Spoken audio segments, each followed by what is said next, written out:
Wah, resiko yang tinggi yang ingin diamankan oleh Onyx. Melihat untuk sekarang dengan Terisla dan juga Hilda otomatis untuk early aggressionnya bakal benar-benar kejam banget dan Jauhead Fanny akhirnya Jauhead keluar.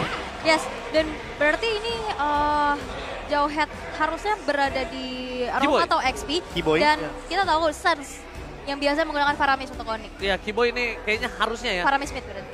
Faramis mid, Keyboy harusnya sekitar 98% lah ke arah Jauhead. Dan aku mikir kalau misalkan dengan draft seperti ini, ada dua hero yang paling bagus dipegang sama Albert. Oke. Yang pertama Link, yang kedua Benedetta. Oke, kalau aku prefer ke arah Link. Kenapa? Kita tahu dengan adanya banyak banget hero CC, ini Benedetta ini bakal benar-benar porak-poranda Profesor. Beda, case-nya bukan pakai Petrify, case-nya nggak pakai Execute. Ya tapi Retribution. Iya, tapi dia pakai Retribution. Yep. Cukup problem dan mobilitasnya akan sangat berat. Sedangkan dengan dia Basya. nggak mau adu dengan Assassin. Dia lebih main aman. Gua pegel di invasi, gua males buff gue dilempar-lempar Aul. Ada baiknya ya udahlah pakai hero yang ditabrak dari depan dan gua bisa dibilang akan menjadi korban. Nah, ini sekali lagi gua sebut ketika gua kemarin nge-cast sama Profesor KP, gua udah bilang beberapa tim-tim kuat di dunia bahkan aku melihat junglernya itu bukan sebagai ujung tombak, Yap. Tapi pelengkap. pelengkap. Kalau bahkan yang initiate ya bahkan ya. Bisa, betul. Benar-benar setuju. Karena buat sekarang udah silih berganti bahwa tank jungler pun bisa dimainkan. Dan semakin banyak full HP yang kamu miliki tentu ini akan semakin cepat untuk melakukan clear terhadap monster jungle. Makanya itu yang dicari. Tuh ini lihat nih, bukan hanya ngedate sama pacar tapi juga bisa sama saudara dan juga anak. Nah, Betul. abang Halo, ade bonding. abang. Halo. Apa tuh, apa tuh? Weh.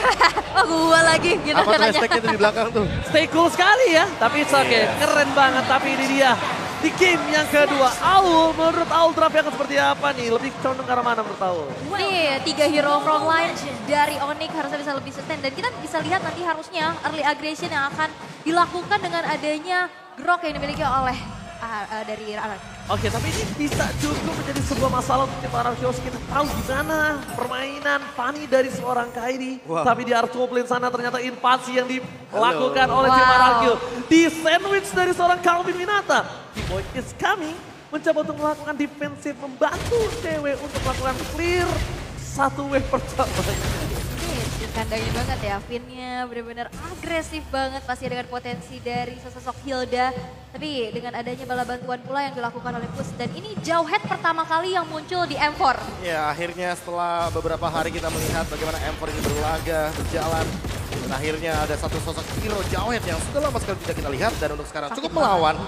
Cukup memberikan tekanan di early game agar nantinya tidak ada pergerakan cepat bagi teman-teman Araraki Hoshi untuk melakukan invasi kepada cewek. Yap, dan apalagi dari Spark Missile yang sudah ditambahkan juga ya dari segi damage-nya.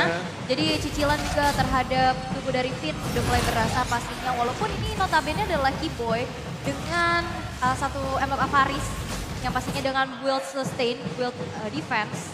Ini damage aja kerasa ya. Ya, buat sekarang yang penting flickernya bisa cepat untuk digunakan.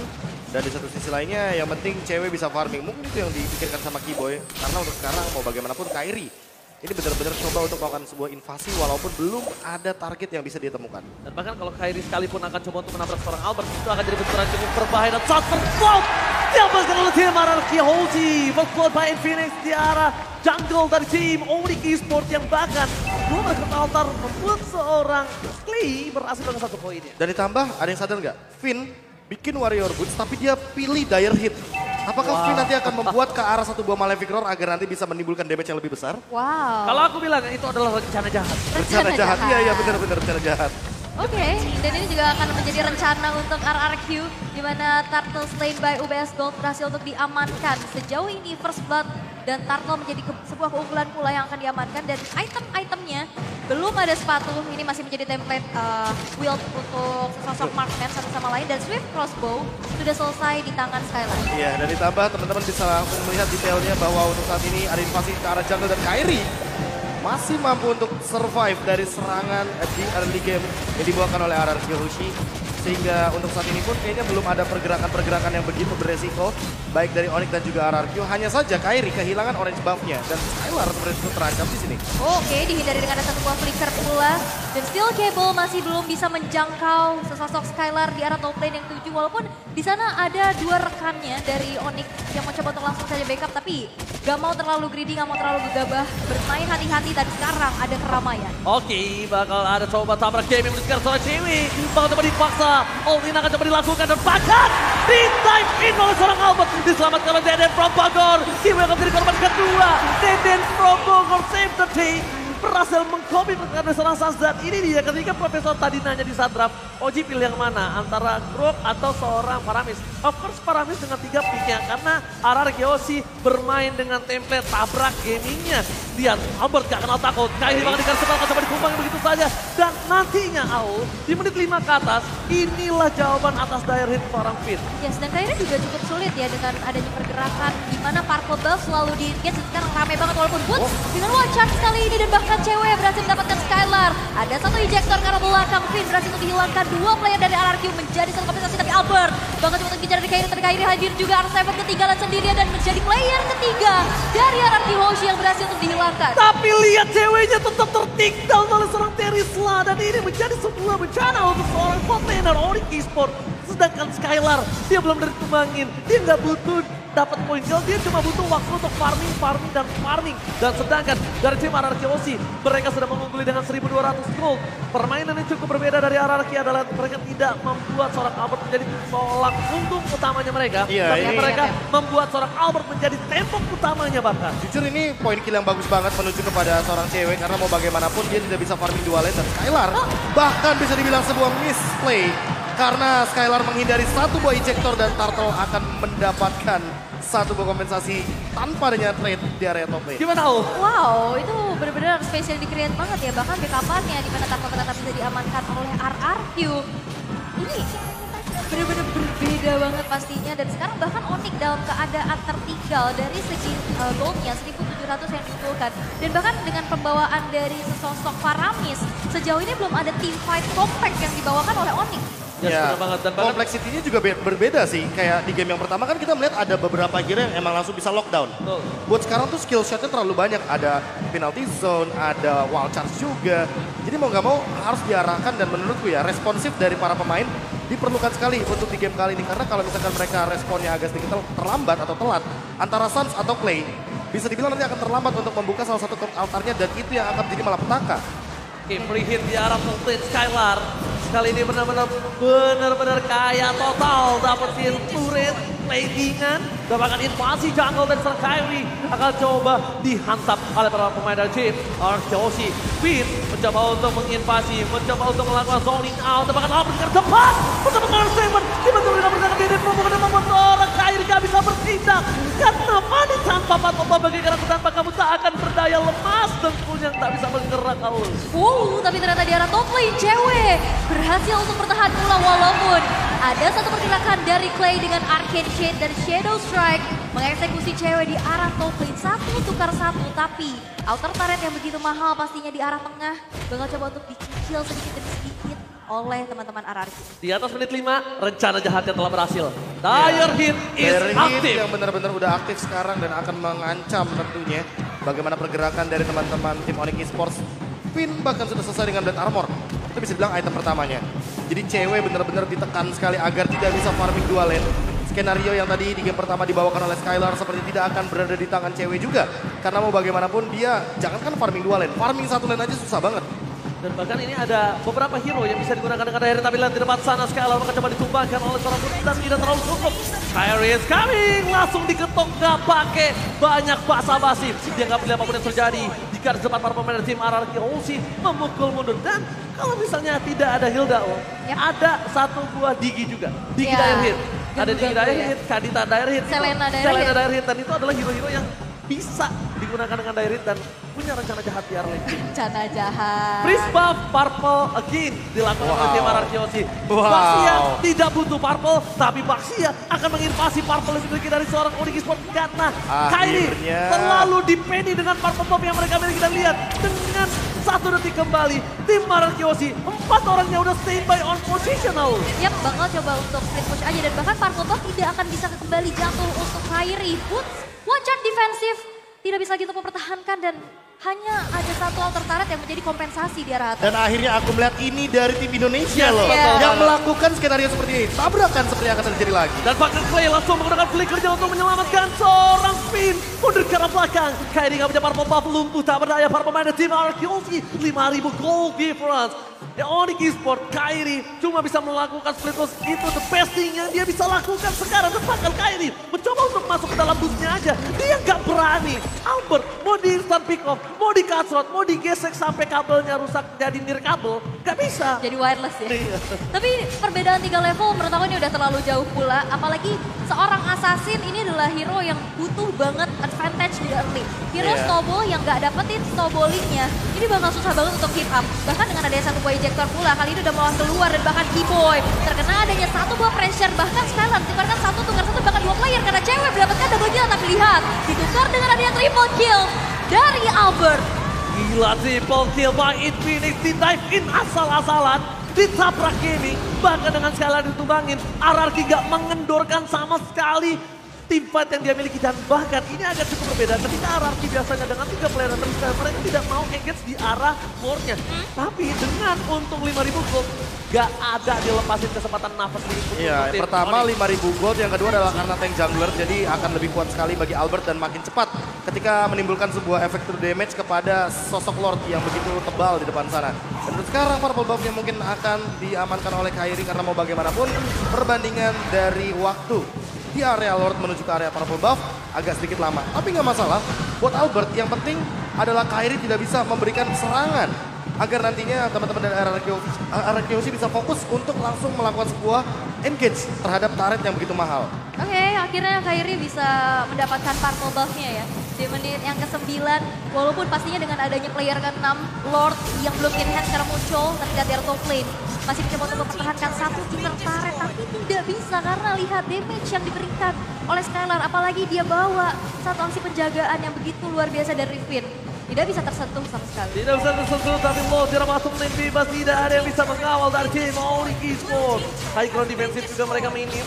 Di game sebelumnya mereka punya Lilia pun saja tidak bisa dibendung, apalagi sekarang tidak ada Lilia. Sans for covering up. Bahkan stack yang dimiliki Sans juga masih belum cukup.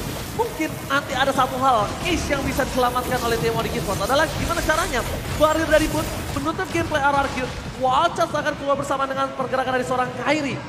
Mungkin itu ace terbaik yang bisa dilakukan oleh tim Onyx Esports, Profesor dan juga Ahol. Ya, tapi untuk membuat skenario tersebut banyak banget yang perlu dikorbankan. Dan harus lebih berhati-hati ketika kita melihat bahwa ada 7.000 gold differences. Jadi perbedaan goldnya udah terlalu jauh banget dan Albert sekalipun ini sulit untuk di take down. Dia punya anti kuiras, dia bahkan akan menuju kepada Radiant Armor agar tidak bisa dibilang Sans-nya memiliki damage yang burst. Dan kalau misalkan di satu sisi kita melihat juga grok dari Boots dengan menggunakan satu buah emblem yang cukup beresiko di sana. Purple buff-nya miss dan akan ada team fight. Wildcats dikeluarkan dari big line. Masih bersama kalau satu mundur ke arah belakang dan Boots. Di sini dibalikkan kembali keadaannya. Lihat, playdown dari cewek aja. Cuma bisa menghilangkan Heart Altar. Sedangkan team fight yang terjadi. Sans pun udah ngebuka dengan sebuah Heart Altar yang dia miliki. Dan tetap harus kehilangan Bootsnya. Yes, dan Kairi pun mau masuk banyak banget pertimbangan, apalagi dengan energi yang boros pastinya, tidak ada purple buff kembali. Dan seperti dari RRQ juga mereka bermain sangat-sangat disiplin, mereka nggak terlalu memaksakan kehendak. Dan melihat 40 detik lagi Lord yang kedua, sesaat lagi bakal muncul. Oke, official Mercedes partner M4 by King bisa kalian dapatkan di Putri Tenis Outdoor sana. Ada. Jangan sampai ketinggalan karena ingat ini eksklusif hanya selama M4 Hour. Spesial ya? Spesial. Ya, dan pastinya kalian bisa visit boothnya seperti apa yang Ranger Mas bilang. Dan sekarang Hunter Strike sudah dikantongin oleh Kairi. Hunter Strike. Lebih memilih ke arah damage atau defense kalau Owl sendiri ketika Fanny-nya berada di dalam kondisi seperti ini? Butuh damage sih. Butuh damage damage ya. Maupun defense Fun, juga. ya? Apalagi kalaupun defense juga dari segi atribut yang sudah dimiliki oleh teman-teman RRQ dengan 9.000 gold unggul gak cukup. Gak cukup sama sekali. Malah menurutku yang tidak boleh dilakukan oleh Onyx adalah jangan memunculkan Sans-nya dalam team fight. Agar Clay-nya tidak bisa mengambil satu buah cloud altar sehingga nanti RRQ tidak memiliki cloud altar dalam team fight. Berarti pre-match, pre-fight-nya ya? Iya, Bukan- pre-fight-nya. Bukan pas fight ya? Iya. Berarti pre-fight sampai fight itu terjadi. Tidak ada seorang Sasabin Saster deteksi. Mundur ke arah belakang, R7 versus everybody. In the top kali ini. Mencoba untuk bertahan tapi flicker yang diberikan untuk mundur ke arah belakang. Tandanya darah bottom lane nanti AUL team fight-nya tidak dibuka R7. Yang harus sudah diperhatikan Onyx akan ada 1-2 claim yang bisa membuka ini. Mungkin dari Onyx yang bakal diandalkan untuk bisa clear cepet ya cewek. Ini satu-satunya yang bisa nge-spray down dengan Ibirus pastinya. Dan sekarang Kairi mencoba untuk menunggu terlebih dahulu di arah bawah. Tapi nampaknya dipaksa untuk recall. Mengingat tidak ada energi kalau kesergap ini bakal jadi bahaya banget. Dengan skill cable yang sekarang sudah dimainkan. Dan ini dia, semua penetrate yang sudah digunakan pula oleh cewek. Clear wave yang begitu cepat. Itu benar-benar instan banget respon yang dilakukan sama Aran Kyoshi. Sekalipun hanya melihat Kairi loh di depannya. Dan untuk sekarang Clay masih belum mendapatkan 1-2 AMI-nya. Benar-benar dalam posisi yang sangat tidak bisa disentuh. Dan itu bagus sekali, tapi lihat Kairi terperangkap. Hilang instant recall. Narceva menarik ke depan, mencoba untuk melakukan satu mau watch out for covering up. Saat akhirnya berhasil datang dan dibalaskan kembali. Aran Kyoshi mau memanfaatkan diri, mendapatkan poin di game yang kedua. Ini tidak ada yang namanya dikasih kendor sama sekali untuk team fight. Front to back gaming is real di game yang kedua. 14 menit game berlangsung, hampir 12.000 network yang bisa didapatkan oleh RRQ. Dan kita lihat juga Onyx yang hanya bisa bertahan dengan adanya satu lagi outer lane bisa diajukan dari top lane. Tapi lihat penalty zone berhasil untuk bisa mengenai 2 orang sekali. Tapi lihat 3 player dari Onyx berhasil dihilangkan double kill from Skylar. Dan 4 lagi tersisa dari cewek sendiri dan akan bisa defense karena base-nya akan menjadi milik RRQ Hoshi. RRQ Hoshi take the game too. Para pemain dari tim Indonesia kali ini mereka sama-sama berjuang. Onyx Esports dengan power dari Kairi-nya. Tapi ternyata itu dia jawabannya. Kairi kita kasih Fanny, first pick Fanny, atau apapun di first space-nya diambil Fanny. Gua kasih jawabannya. Karena Kaninya itu sengaja dikasih. Sengaja. Ya makanya aku masih sempat heran. Last pick Fanny sangat beresiko sekali. Ketika kita ngomongin soal tadi di fase ban and pick dan ternyata dijawabkan begitu saja dengan Baxia. Padahal sudah ada Hilda dan Hildanya dengan dire hit. Ini benar-benar on point banget dan ditambah dengan power yang di early game sudah dikendalikan sedemikian rupa dan akhirnya mungkin aku ntar malam bisa tidur nyenyak karena aku sudah melihat bagaimana metode free stop dibawakan oleh salah satu tim dari Indonesia. Ya. Ini for your information aja ya. Dari 4 bulan yang lalu tuh. Dari 4 bulan yang lalu, Ya. aku sama KB ngebedah itu. Dan ketika info terjadi, KB tuh sempat sedih. Yap. Jadi dari kemarin tuh kalau kita lagi nonton bareng kan kadang-kadang kita suka gak dinas bareng ya. Atau enggak dinasnya aku pagi, KB malam gitu ya. Itu KB tuh sempat sedih. Dia menanya, ini kenapa yang nge-freeze pub itu selalu dari tim PH, Ji? Dan itu cuma dari blacklist doang. Iya, kenapa? Tim Indo gak bisa melakukan freeze buff yang dilakukan tim PHJ. Akhirnya. Setelah sampai tadi malam. Ya kan sampai mungkin terakhir kali kita melihat itu di hari yang ke-6. Karena kenapa aku bilang di hari yang ke-6? Karena di hari yang ke-8 kali ini. Atau di hari yang ke-7. Teman-teman lihat deh. Sekarang Kairi dan Albert aja perlahan-lahan udah mulai build up untuk apa? Untuk tank jungler. Ya, makanya metode seperti ini sangat mungkin saja terjadi. Dan akhirnya sudah ada dari tim Indonesia yang melakukan hal tersebut. Dan ya